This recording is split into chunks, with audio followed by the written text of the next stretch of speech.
Buenas tardes, chicos. Entonces, como les prometí, voy a enviarles la clase de metabolismo, de glucólisis, ciclo de Krebs y fosforilación oxidativa. Y se las voy a explicar de la manera más clara que pueda para que cualquier pregunta que tengan en la próxima clase me la hagan.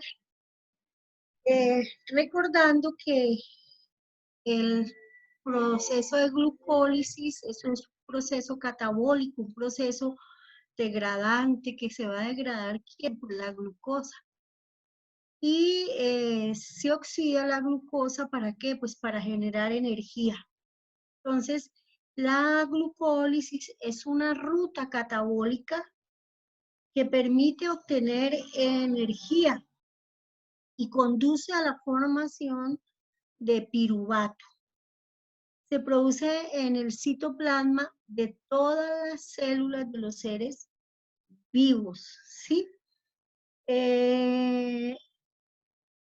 También la ruta de los carbohidratos, también en algunos libros la van a encontrar con el nombre de la ruta de Embden-Mesgeroth. El destino metabólico del piruvato generado en la glucólisis dependerá de la situación metabólica de la célula. Puede oxidarse completamente tras su transporte al interior mitocondrial o bien puede sufrir una fermentación láctica en el citoplasma. ¿Sí?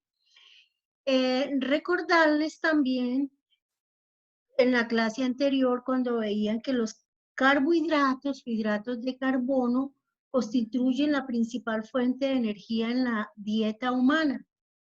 Y la mayor parte corresponde, pues, por ejemplo, como al almidón, el resto a la glucosa y disacáridos como la lactosa, la sacarosa, la maltosa, inclusive la fructosa que es propia de las frutas. Entonces, también recordar que es lo que hablábamos, que los carbohidratos de la dieta son digeridos y absorbidos en el intestino delgado, pasando por la vía portal a la sangre. Eso más o menos es en un periodo de 30 a 60 minutos después de la comida. Generalmente la glucosa llega a un nivel máximo de 130 miligramos por decilitro, que disminuye a las 2 horas y media. Y más o menos puede llegar a 70 a 90, que son los valores que más o menos se van a conservar. Por la sangre, la glucosa llega al hígado, donde se metaboliza más del 60%. Ojo. En condiciones normales, el hígado contiene poca glucosa libre, ya que bien la convierte en glucógeno, o sea, es la forma como se va a almacenar la glucosa en el hígado. Y tras su fosforilación a glucosa 6-fosfato, que como es impermeable a la membrana plasmática, la mantiene retenida en la célula de forma equivalente a lo que sucede en el tejido muscular. O bien la cataboliza para obtener energía. En los tejidos como el hígado y el tejido muscular, la glucosa entra en la célula por medio de proteínas transportadoras, como veíamos en el corte pasado, y se degrada mediante una serie de intermediarios que constituyen la ruta glucolítica o lo que nosotros vamos a explicar ahora que es la glucólisis. La primera etapa sirve de preparación y en ellas las diferentes hexosas pueden entrar mediante fosforilación y con ayuda de ATP, ¿sí? Entonces, ¿para qué hace todo esto? Pues para obtener el ATP que se necesita para todas las funciones que requiere la célula, como lo veíamos en el corte pasado. Por ejemplo, para todos los procesos anabólicos, como la síntesis de proteínas. Se requiere ATP para iniciar todos estos procesos de síntesis de proteínas. Para todas las funciones, inclusive de transporte, como ustedes veían, para todo lo que es transporte activo, pues se requiere de ATP. Entonces,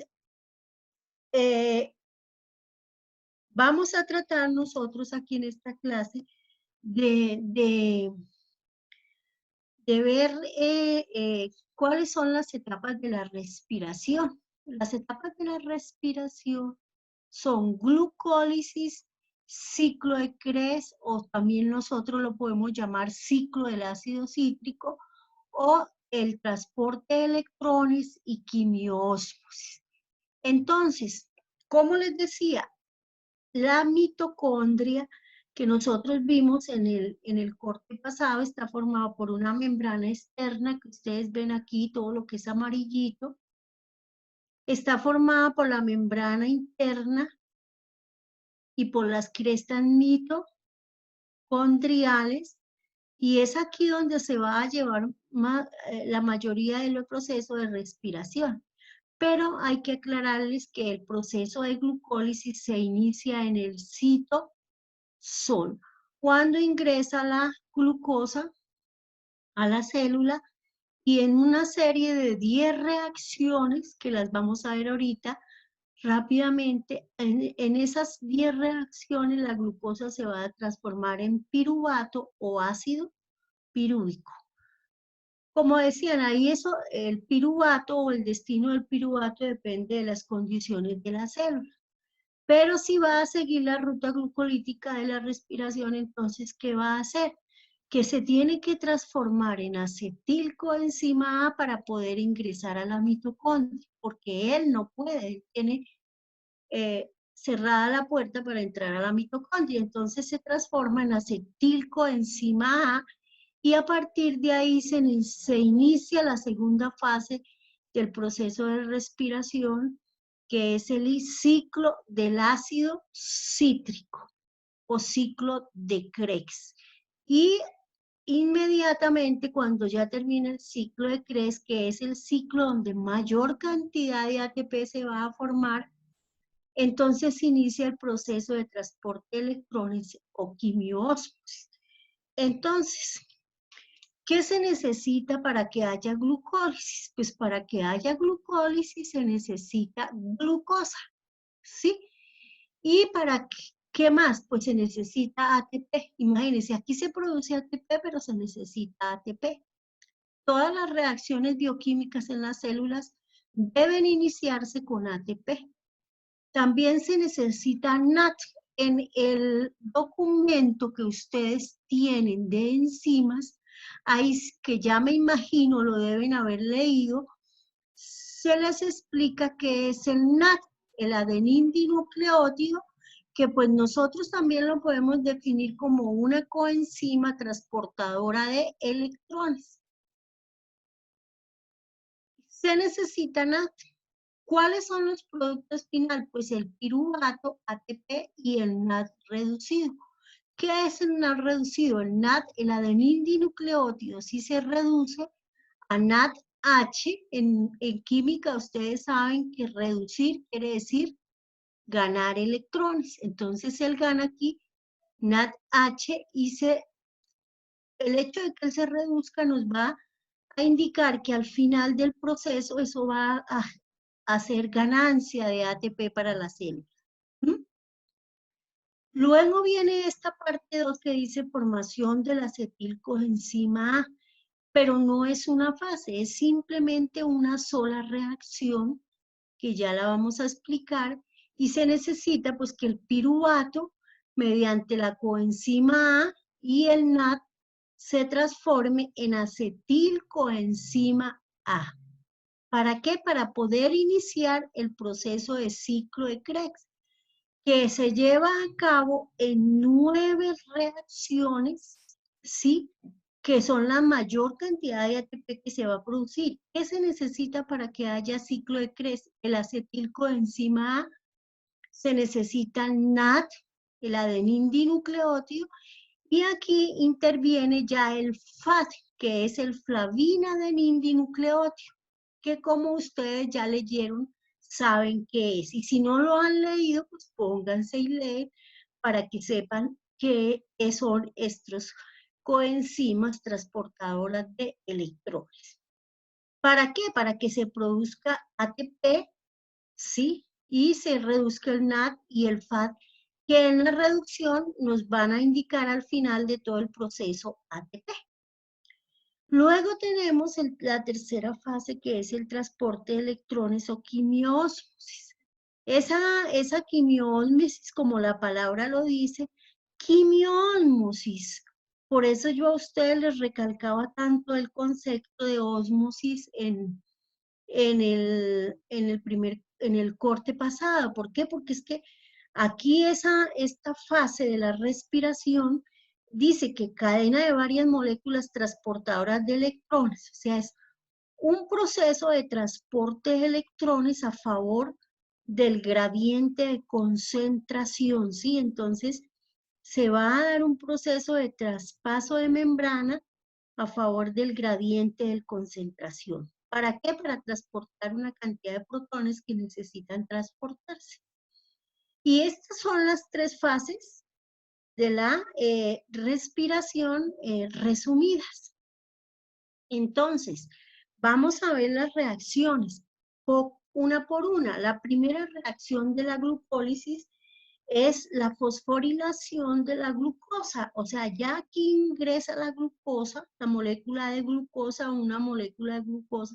Cada reacción es por una molécula de glucosa, mediante una enzima que es la hexoquinasa, y la glucosa se va a transformar en glucosa 6-fosfato. Observen que requiere de ATP. Ahora les voy a, por favor, les voy a pedir aquí que observen esto. El ATP se transforma en ADP.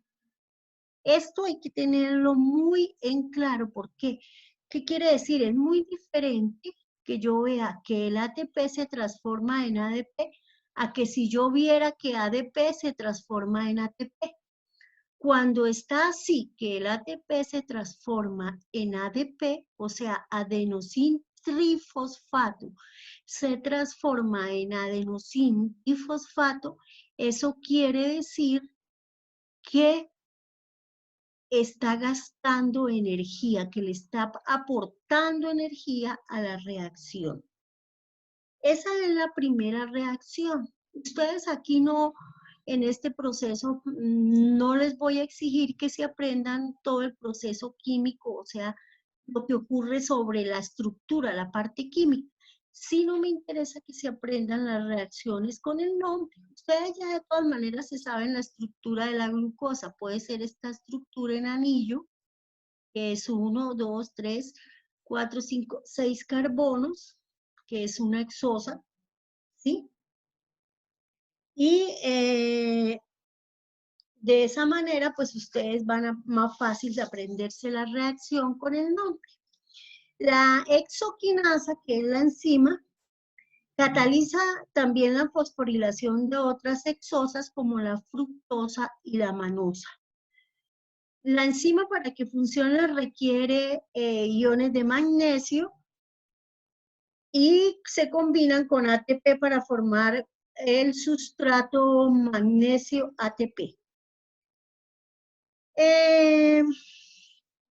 Bueno, se conocen otras 4 enzimas de este tipo que están constituidas por una cadena polipeptídica, y muchas de estas otras abundan en el cerebro, en el músculo esqueleto, ¿sí? Entonces, todas esas isoenzimas son utilizadas para todo lo que es el proceso metabólico de la glucosa.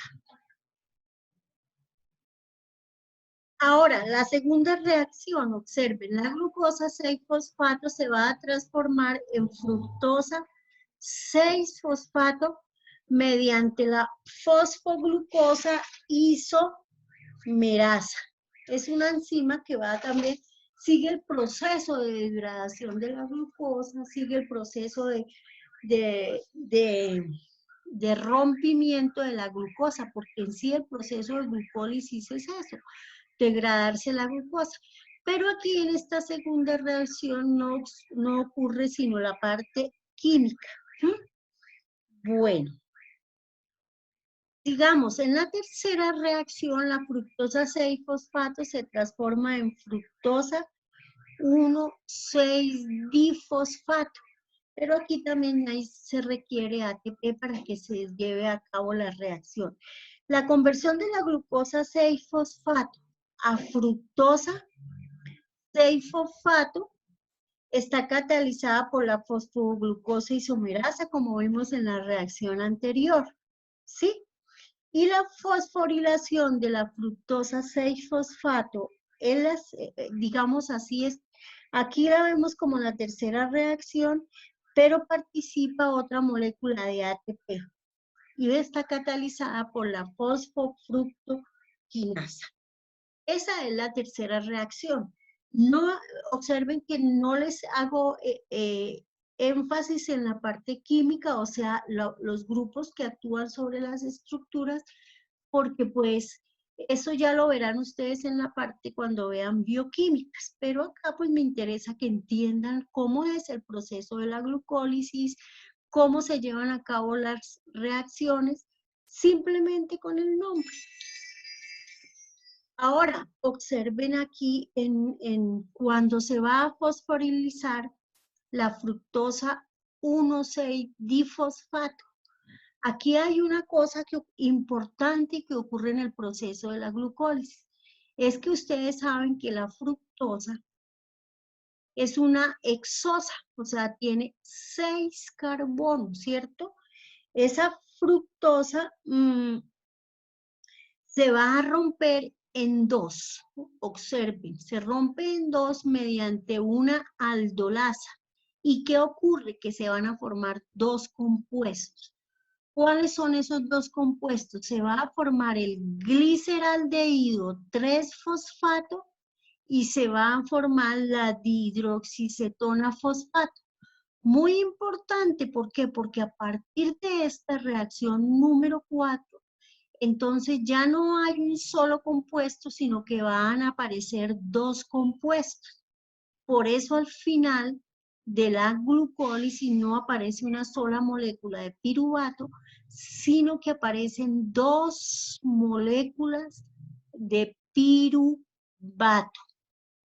Entonces eso es muy importante tenerlo en cuenta desde este momento, que en la reacción número 4, cuando la fructosa se rompe en dos compuestos, inmediatamente ahí ya aparecen dos moléculas que van a seguir en la ruta metabólica.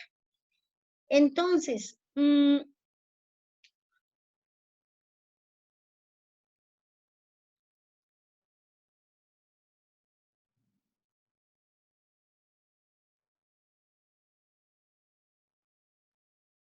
aquí ya tenemos esto que entonces se formó gliceraldehído 3-fosfato y se formó dihidroxicetona fosfato. En la reacción número 6, observen, el gliceraldehído 3-fosfato, observemos aquí que esta dihidroxicetona fosfato va a hacer otra reacción y se va a transformar en gliceraldehído 3-fosfato, por eso es que aparecen dos moléculas, ¿sí? De todas maneras, ella tiene que transformarse en gliceraldehído para que ocurran las dos moléculas.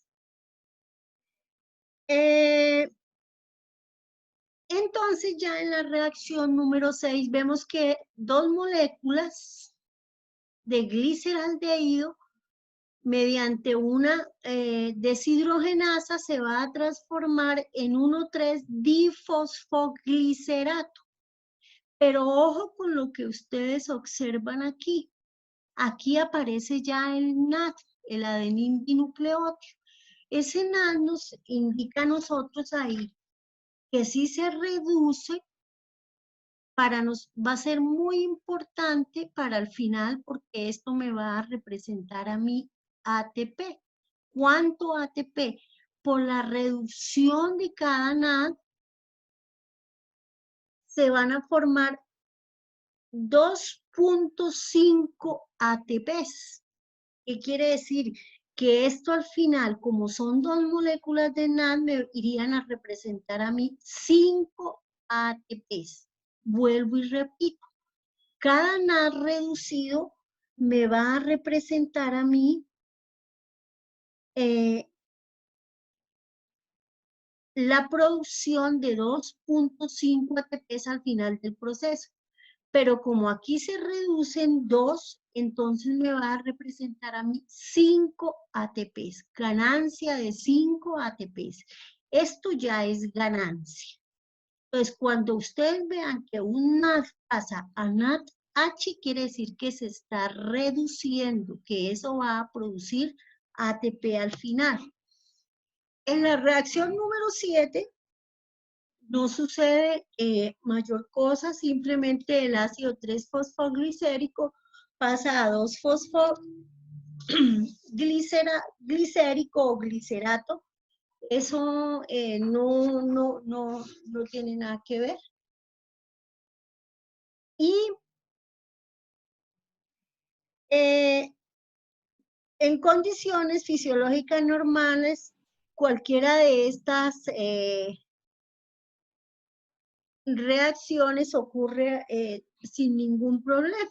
Aquí, ¿cuál enzima actúa? Pues la fosfoglicerato mutasa. Todas las enzimas son muy importantes en cada una de las reacciones. Pero observen que yo les hice mucho énfasis en la reacción donde hay producción de energía. En la reacción número 8 no pasa nada. El 3-fosfoglicerato, pues son dos moléculas, va a pasar a 2-fosfoglicerato. No pasa nada, ¿cierto? Y eso entonces diríamos nosotros que la reacción catalizada por el gliceraldehído 3-fosfato deshidrogenasa es una fosforilación oxidativa químicamente, pero yo pues no les estoy trabajando tanto la parte química, sino me interesa que entiendan la parte biológica, que lo entiendan y cómo cuando, por ejemplo, intervienen las coenzimas, eso puede indicar producción de ATP, como cuando interviene solamente una enzima para hacer la reacción química nada más. Entonces, es importante eso. Ahora, ahí observen que todavía pues, siguen las dos moléculas de fosfoglicerato y aquí ya vamos en la reacción número 8. Pasamos a la reacción número 9 y el 2-fosfoglicerato pasa a fosfoenolpiruvato mediante una enolasa. ¿Sí? Eso es como, digamos, esa es la transferencia del grupo fosfato del fosfoenolpiruvato.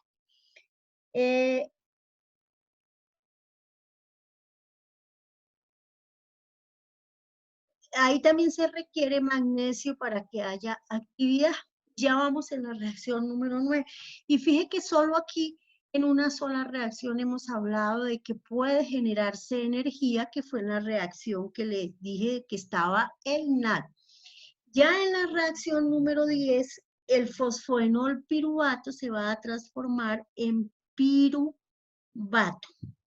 Observen aquí una cosa, aquí ya no es como cuando en las reacciones se gastaba ATP. Aquí ustedes ven que el ADP se transforma en ATP.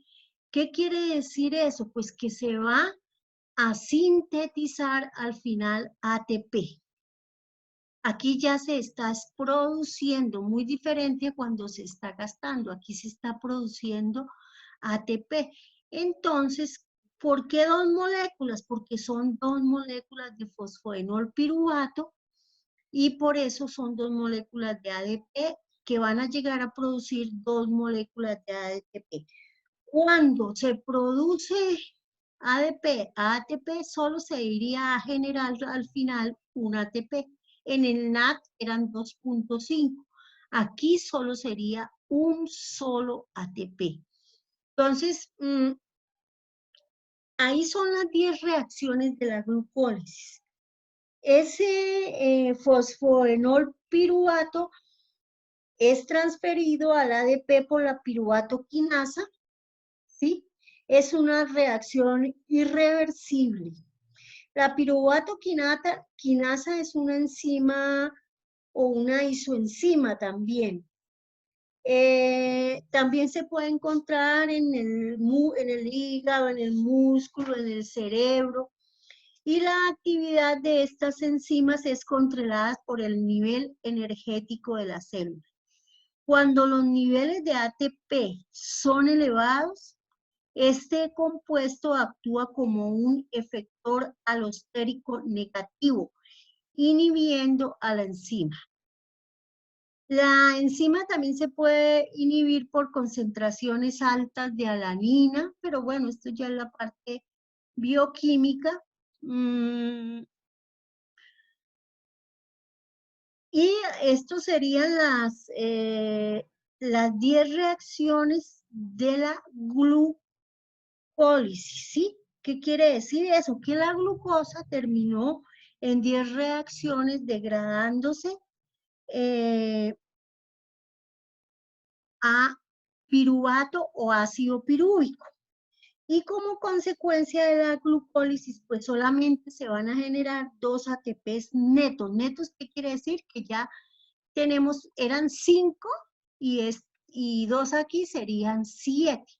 Pero tendríamos que tener en cuenta los que se gastaron. Entonces, serían 4 ATPs, 2 ATPs por molécula de glucosa. Entonces, 2 ATP netos y donde puede ser utilizado para incorporarse a la cadena de transporte electrones para producir ATP. Todo esto que está pasando al final se va a incorporar a la cadena de transportes para que ya aparezca como en sí el ATP, digamos así como ya visto el ATP. Además de generar en la energía, la glucólisis proporciona compuestos para la biosíntesis. Algunos intermediarios de la vía glucolítica pueden ser utilizados para la biosíntesis de otros compuestos. Entonces, todo se utiliza, ¿sí? Ahora,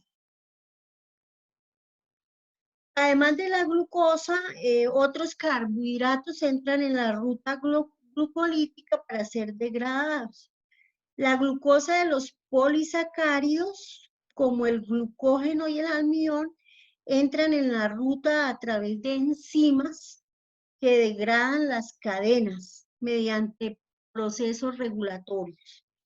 Los disacáridos, como la maltosa, la lactosa y la sacarosa, no se encuentran en la sangre de los organismos superiores. Cuando se ingieren con la dieta, son hidrolizados enzimáticamente en el intestino delgado en sus componentes de monosacáridos antes de pasar a la sangre. Eso no se les debe olvidar. O sea, que nosotros lo único que vamos a tener en la sangre es la glucosa.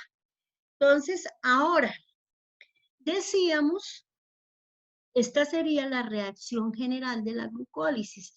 Glucosa produce ácido pirúvico más los 4 ATP netos, 2 por cada molécula de glucosa.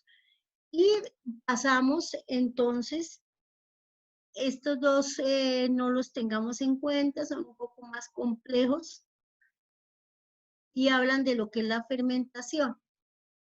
Aquí está la mitocondria, para que repasen cómo es una mitocondria, para que vuelvan a mirar la matriz, cómo es la membrana externa, la membrana interna, el tamaño de la mitocondria. Todo esto es bueno que lo estén repasando. Ahora, entonces miremos la segunda reacción. Cuando el piruvato, esta es la fórmula del piruvato. CH3C, doble enlace oxígeno y tiene un grupo carboxilo acá, miren. Entonces, ese piruvato, ¿cómo se transforma en acetilcoenzima A? Pues tiene que haber la reducción de un NAD y una coenzima A para que este compuesto se pueda transformar en acetilcoenzima A. Químicamente, ¿qué es lo que ocurre? Pues sale el dióxido, sale aquí el grupo, ¿sí?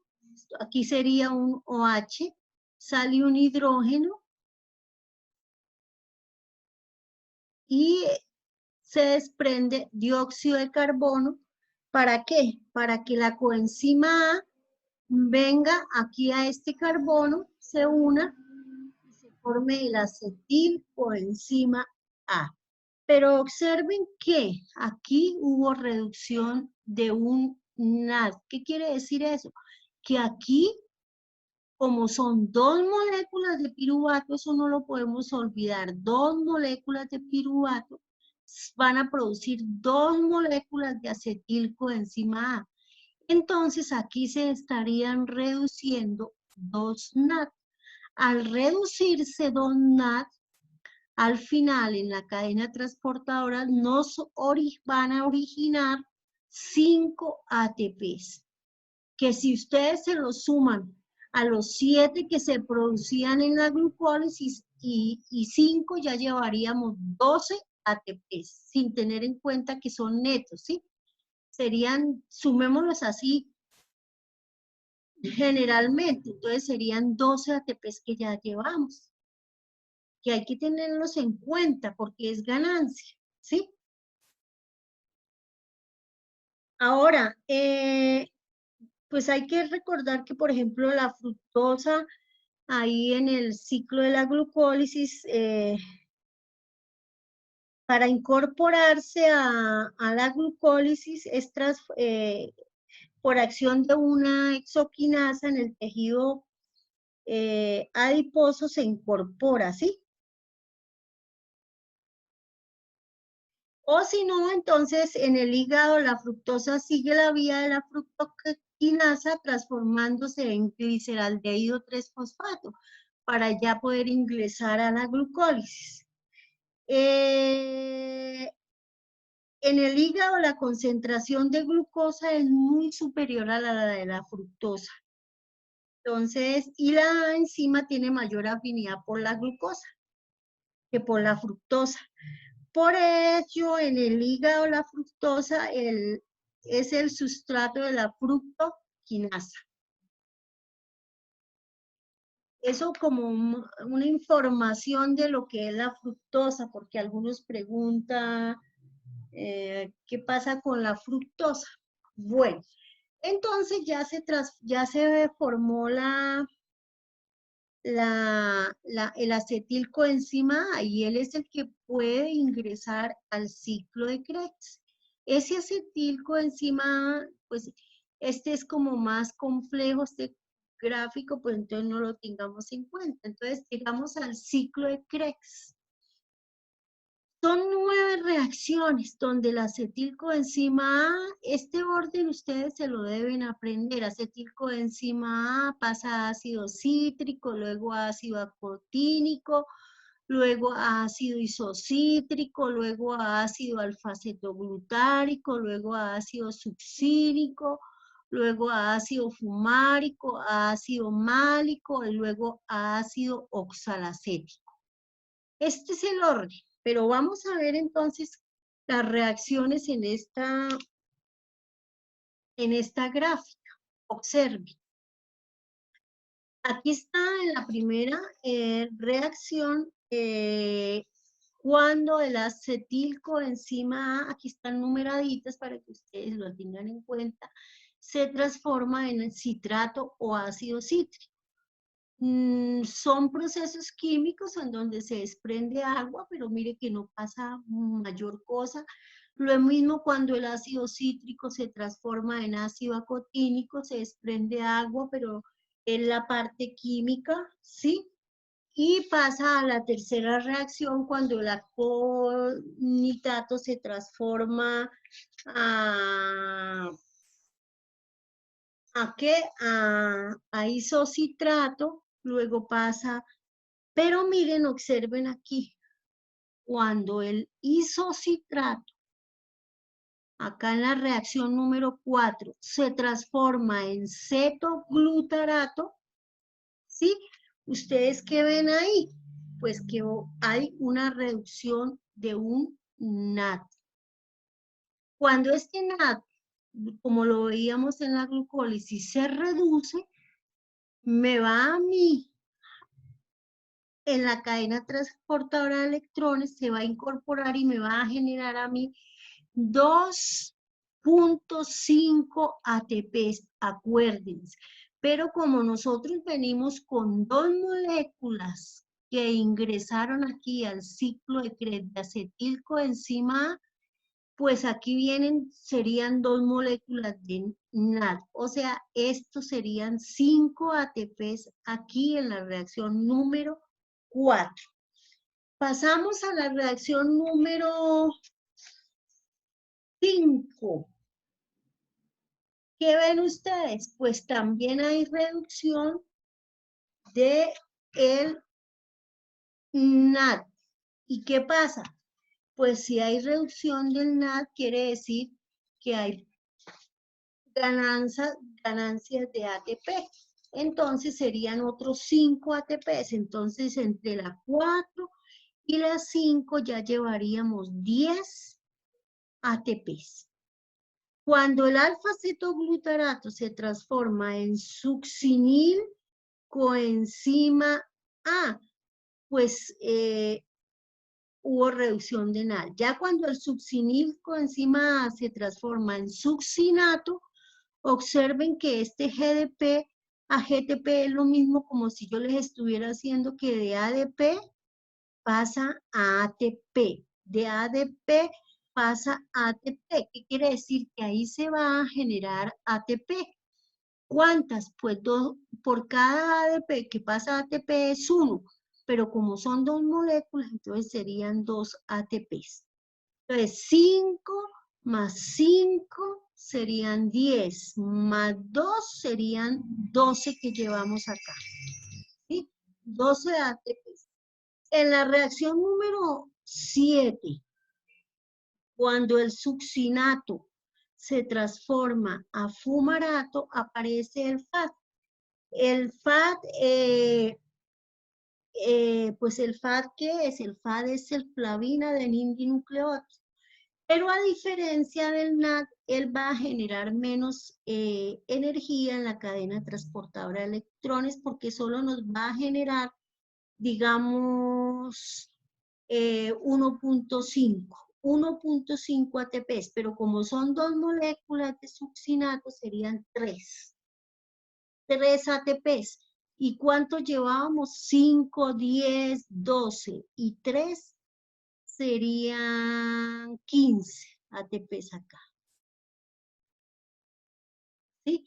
Bueno, entonces, mire que las reacciones donde hay generación de energía son importantes tenerlas en cuenta.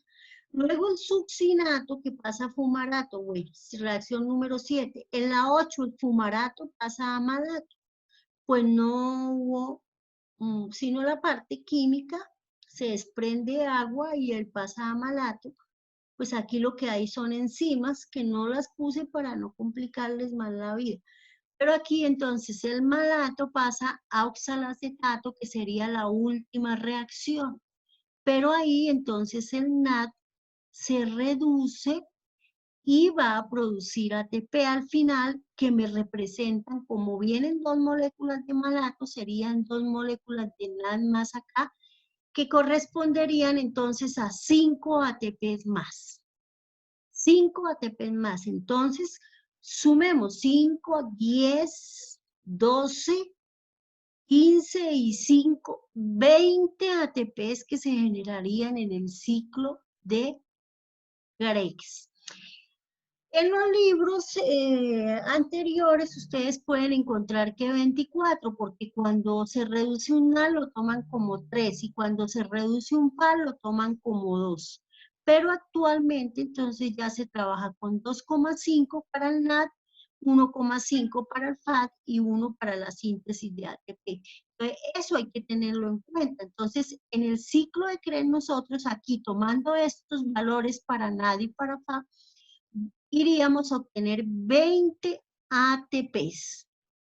Entonces, si ustedes se lo aprenden de esta forma, el ciclo de Krebs, o sea, el orden es importante, que citrato pasa a conitato, que a conitato pasa a isocitrato, que cetoglutarato pasa a succinil, que succinil pasa a succinato, que succinato pasa a fumarato, que fumarato pasa a malato. Pero si ustedes lo toman, así se aprenden ese orden y aprenden en qué reacciones puede haber producción de energía, va a ser mucho más fácil aprendérselo. Entonces es en la 4, en la 5, en la 6, en la 7 y en la 9. ¿Cómo? ¿Por cuál? Por un NaD, aquí por un NaD, aquí por un ADP, aquí por un FAD. Eso es en sí el ciclo de Krebs, en la parte pues biológica, la parte de química pues no la vamos a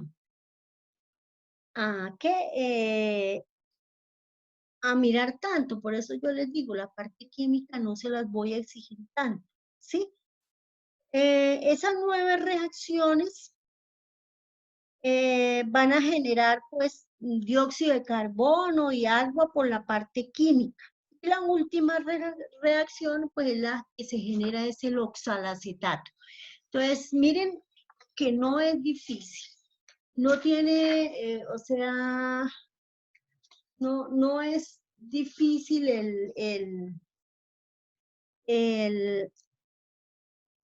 el ciclo de Krebs y ya nos dimos cuenta que cada vuelta del ciclo de Krebs genera un fosfato, las moléculas de NAD, una de FAD, y estas coenzimas reducidas se reoxidan en la cadena respiratoria generando el ATP, que es lo que se persigue en este proceso de respiración, que se vea en físico el ATP, ¿sí?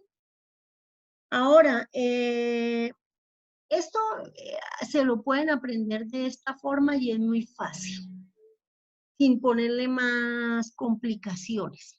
Aquí está el resumen, el resumen del ciclo de Krebs, ¿sí?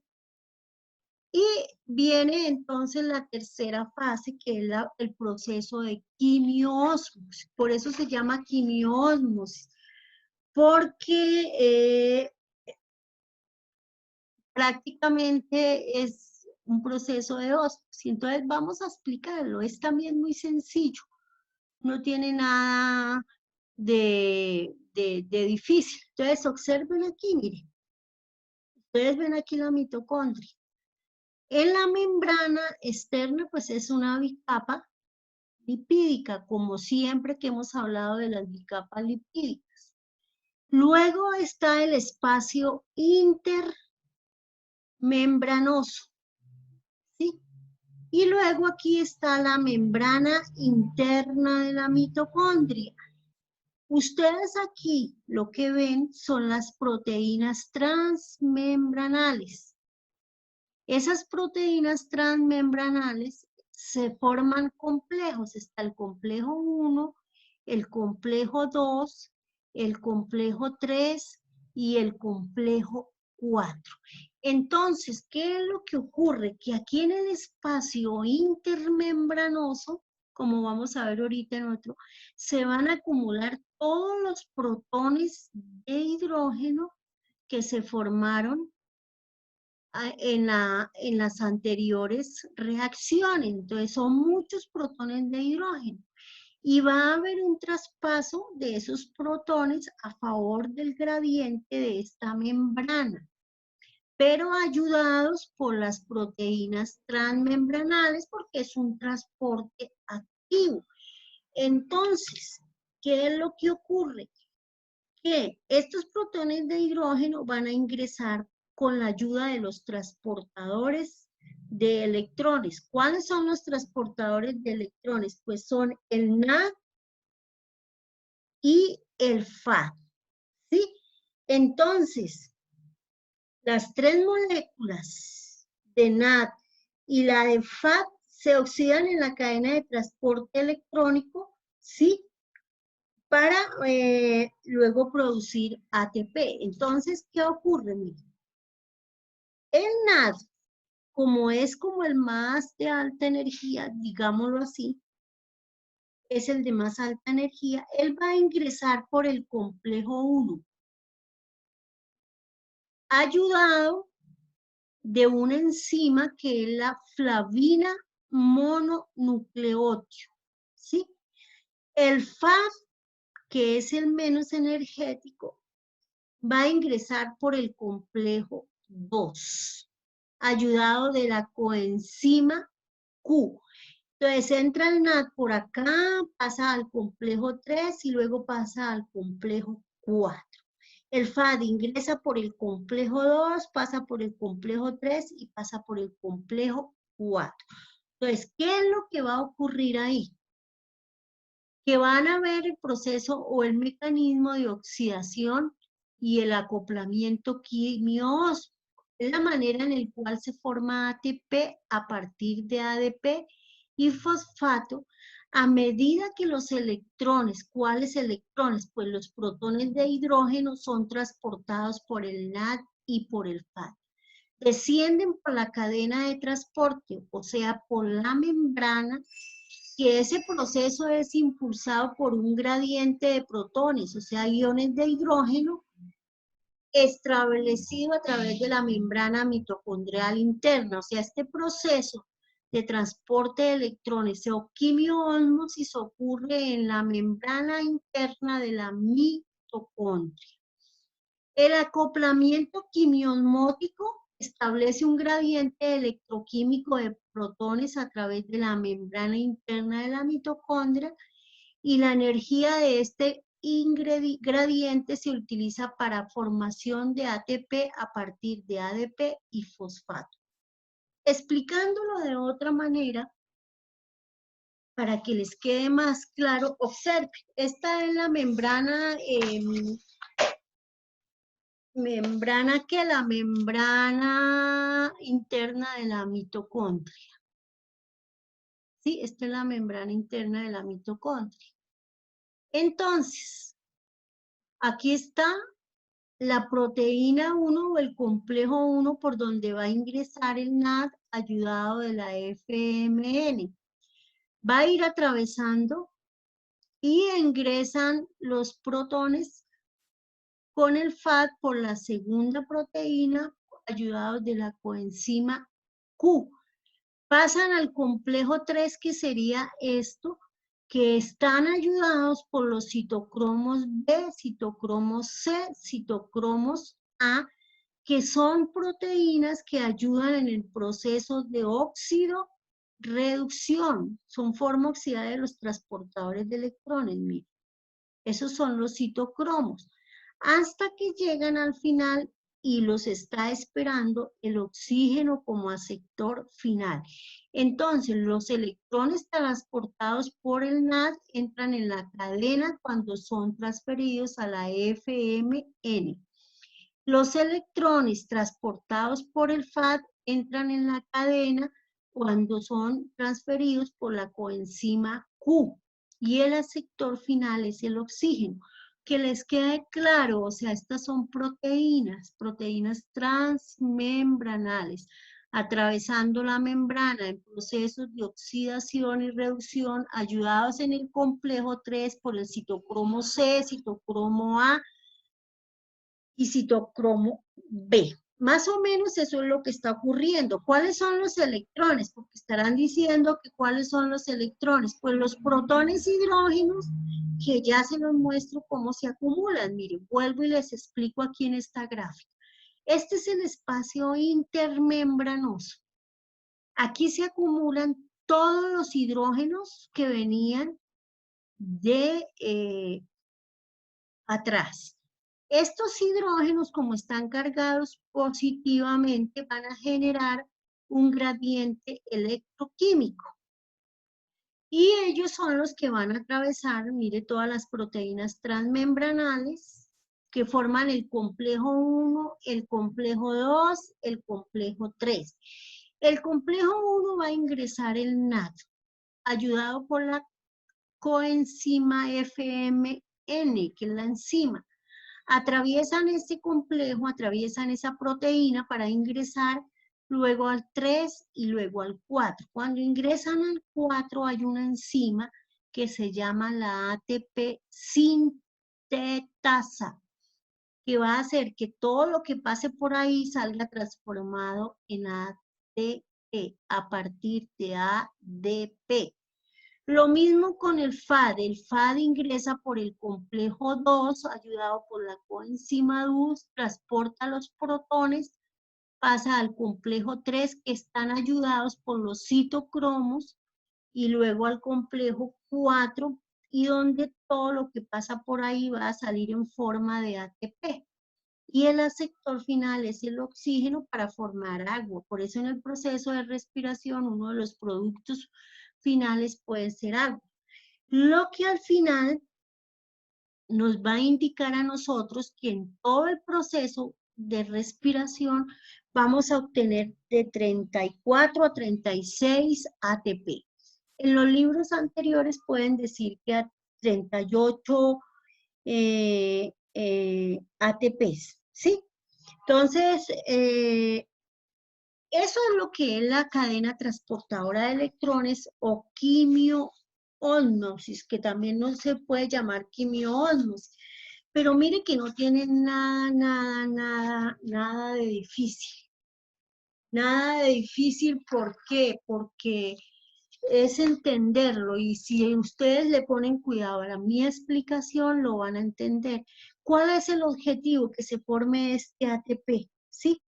¿Para qué? Para que se lleve a cabo, pues, se ha utilizado en todas las células del cuerpo para todos los procesos.